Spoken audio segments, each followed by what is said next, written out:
Thank you guys for coming. My name is Emily Danzig, and this is Adam Jacobs, and we are this year's big event co-chairs.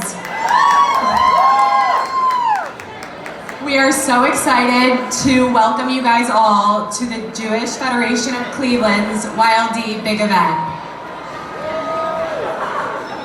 The Jewish Federation of Cleveland has one goal: improve the Jewish community by strengthening our future.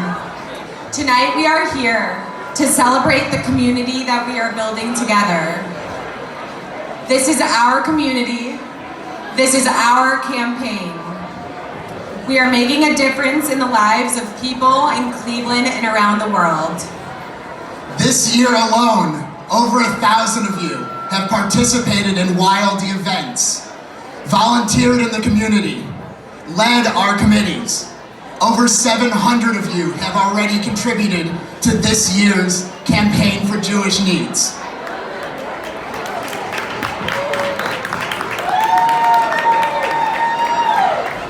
We are so lucky to have the support of so many of you. Emily and I, we are so appreciative for all the help and the dedication from tonight's planning and host committees. Thank you.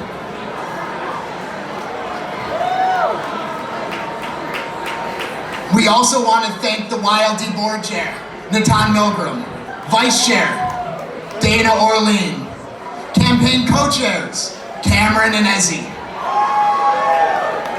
and BGS Chairs, Pichas, Adam, and Doug.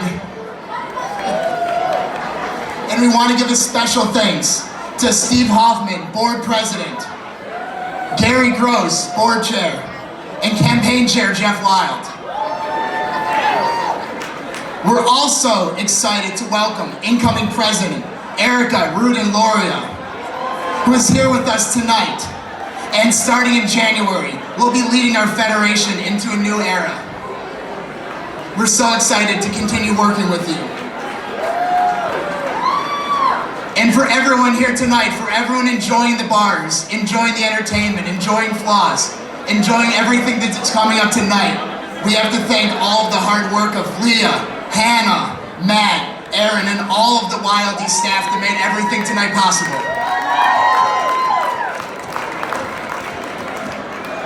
So at this point, we also want to thank Benish for their generosity as a corporate sponsor, and J-Style for sponsoring the photo booth, which is in the Cambridge room, which everyone can check out later tonight, where there'll also be some games and other things going on.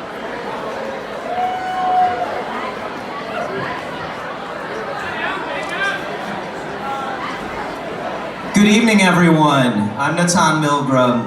Before we get started here, can I just pull everyone a little closer to the stage?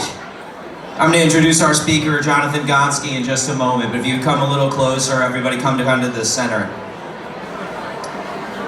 I'm excited to introduce Jonathan, but first, I want to take a moment, we're going to get serious for a second here, to remember those we recently lost in Pittsburgh, across the country, in Israel, and around the world. Together we stand united against hate, bigotry, discrimination, and the violence that comes from it. I'm proud of the way that Federation led us and other community groups in coming together to support the Pittsburgh community in this time of tragedy. While tonight is a celebration of Jewish Cleveland and philanthropy, we will pause now, and if I could get everyone to pause for a moment of silence, even if you're in the back grabbing a drink, please pause with me for a moment of silence in remembrance of those who lost their lives.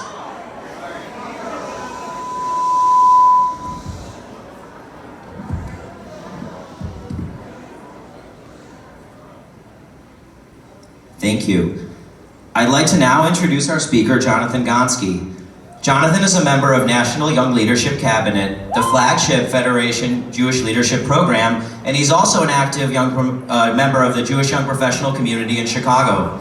Jonathan's here tonight to share his own personal story about how his life was impacted by Federation, and I hope you'll join me in giving him a warm welcome.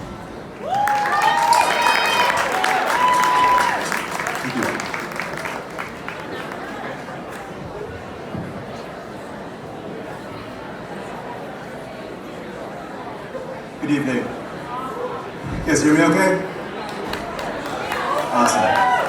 I'm Jonathan Gonski from Chicago, a man with absolutely no musical talent here on stage at the House of Blues.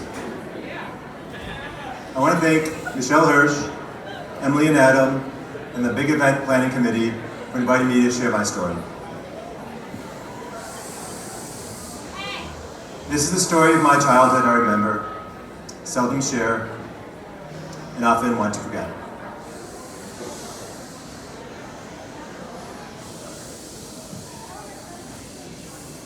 I was born in Deerfield, an affluent Jewish suburb in the North Shore of Chicago. Much like Beechwood or Shaker Heights or Pepper Pike, I had all the little boy could want. A nice house, brothers to play with, great parents, a doting nanny, and all the Legos and Star Wars I could get my hands on. We even had a swimming pool and bath. My first memory is my 4-year-old birthday party at my Uncle Bill's farm. We could go on hay rides, play pin and tail on a donkey, eat Happy Meals, and I just had a blast with my brothers, my parents, and my friends. Being 4 in my life was awesome. My second memory, less than 2 weeks later, was very different. My mom sitting me down with my older brother, looking us in our eyes, and trying to figure out how to explain what had happened to my father. My dad had been shot and killed while going to work that morning. In the blink of an eye, I lost my dad. I lost my stability, my security, my first male role model, and the innocence of youth. My mom was just 31 years old. She lost her husband, her lover, her best friend, her provider, and the father of her 3 kids.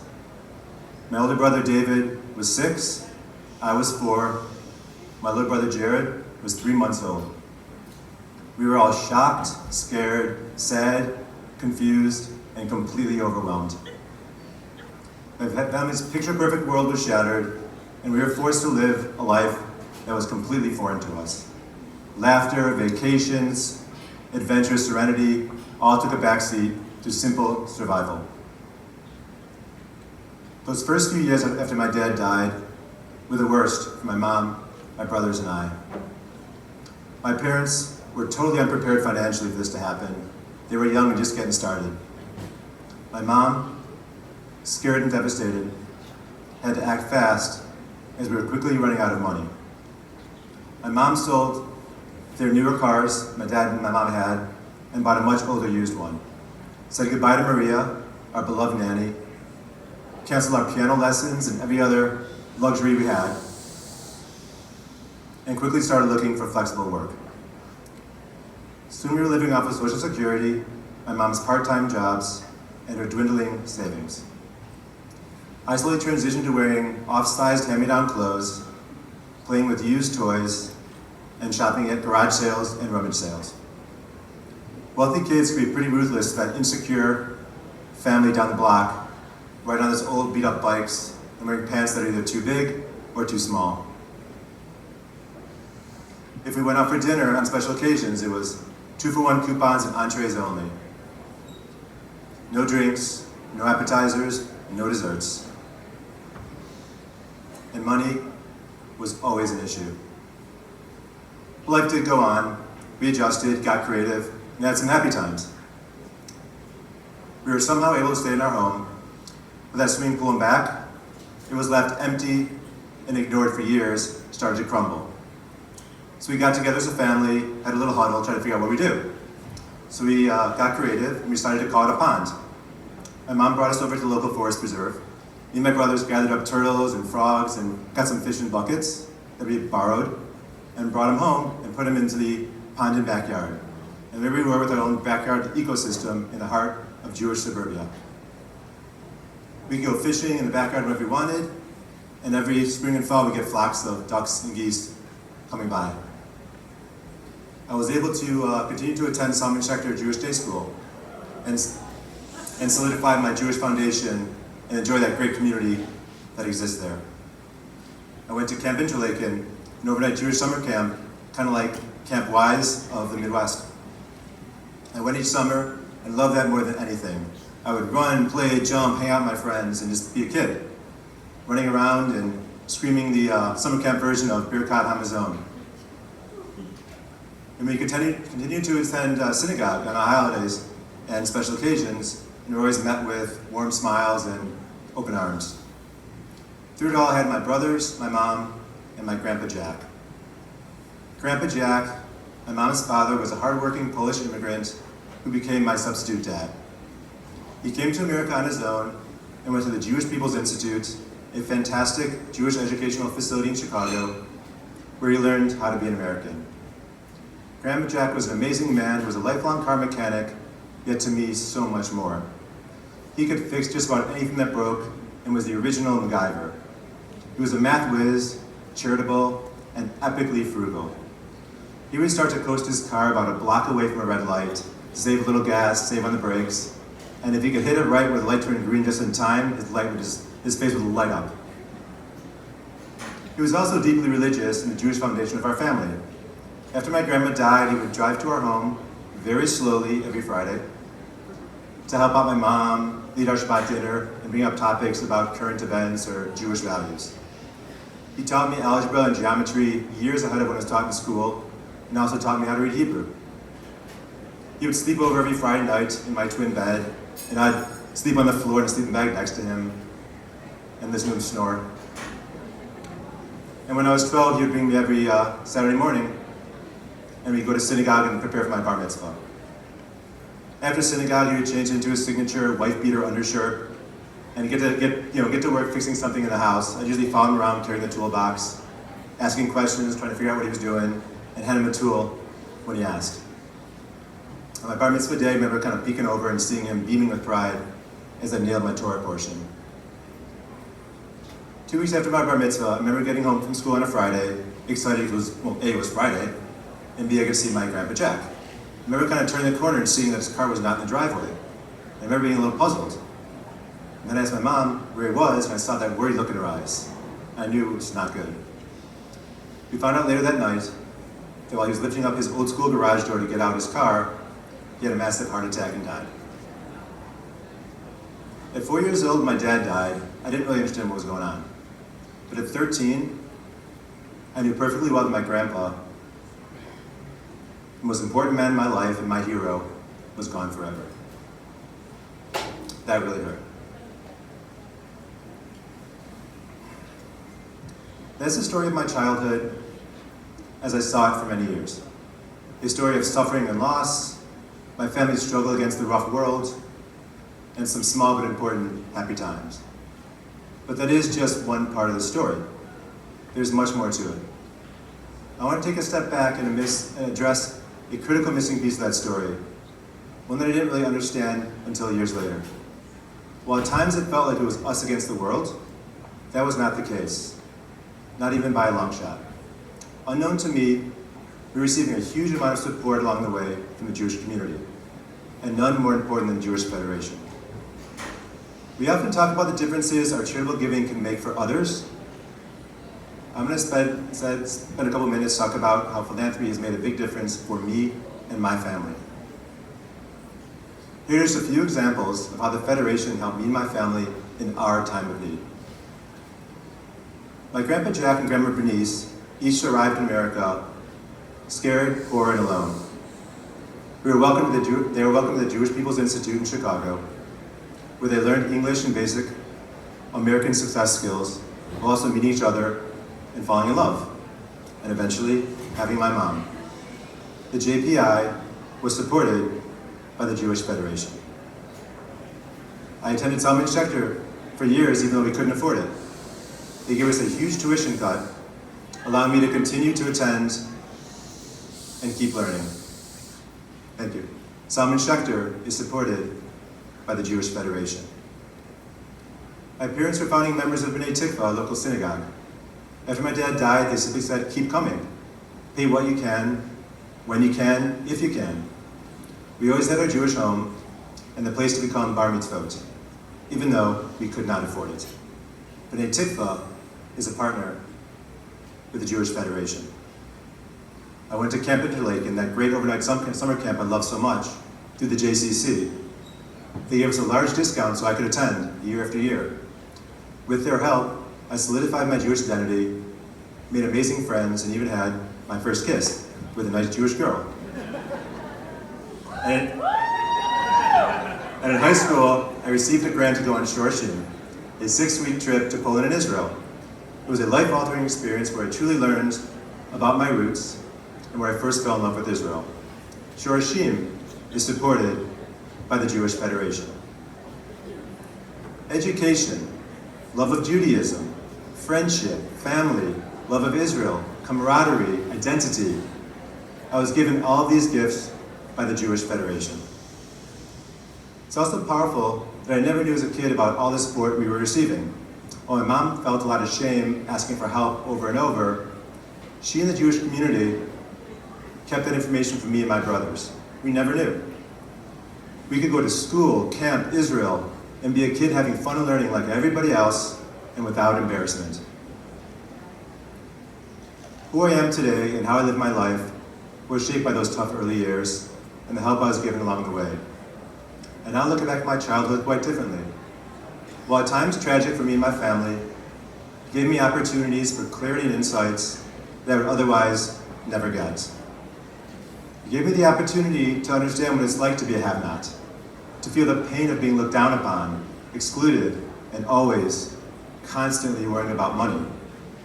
With those experiences also comes a natural empathy and sensitivity to those in need, an ability to truly grasp the importance of tzedakah. I really do appreciate just how much impact the Jewish community had on me. The support let me grow, learn, and experience a richness of life that was well beyond our means. As I grew up, I was always looking back at I was always looking for ways to give back, both in time and money, to return the help I was given. In high school, I tutored students struggling in math and science, and in college, I was director of community affairs and philanthropy for Sigma Alpha Mu fraternity. In my 20s, I was a junior achievements volunteer teacher and president of an auxiliary of the Jewish Children and Family Services. In my 30s, I was active on my YLD board, the Entwine division of JDC, and joined APAC. Now in my 40s, I'm a proud member of the National Young Leadership Cabinet, now in the Israel and Overseas Committee and my local federation. For work, I'm a VP at a Bay Area startup and do a little bit of real estate rehabbing, courtesy of my grandfather. I'm doing pretty well, but not crushing it, yet every year I still give more money than I ever thought possible back to the Federation. Each year, I still waver between pride and a bit of panic as I constantly raise my annual Federation gift. Sometimes I don't know where the money's going to come from, but every year, without fail, I find a way to pay it out and feel proud as hell that I did. I know that my dad and Grandpa Jack will be very proud of me and who I am, how I live my life, and my efforts to give to those in need. My mom certainly is as well. Life is unpredictable. My family always believed in tzedakah and supporting the Federation. They likely thought they were helping strangers in need far away that they'd never meet, and they were just doing the right thing. Little did they know, the very organizations they were funding would one day provide resources to help their own family, to help their own kids to survive and thrive. Their giving, along with many, many others, forever changed my life. Today I stand before you, humbled and proud, a product of a loving mom, a dedicated grandpa, and the consistent support of the Jewish Federation. I also stand here today, a generous and proud supporter of that very same Jewish Federation.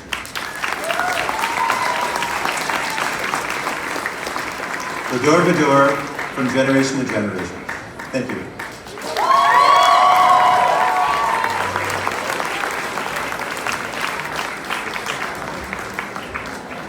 I have shared my story, which is just one of many in this community, in Pittsburgh, in California, and around the world. This is now the opportunity for you to make a difference in someone else's story.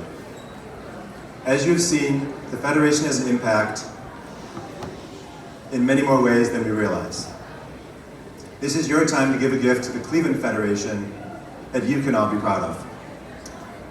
please remove your pledge card behind your name tag.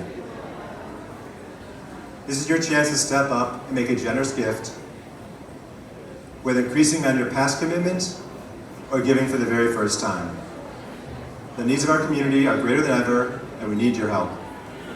Every gift makes a huge difference. Thank you very much.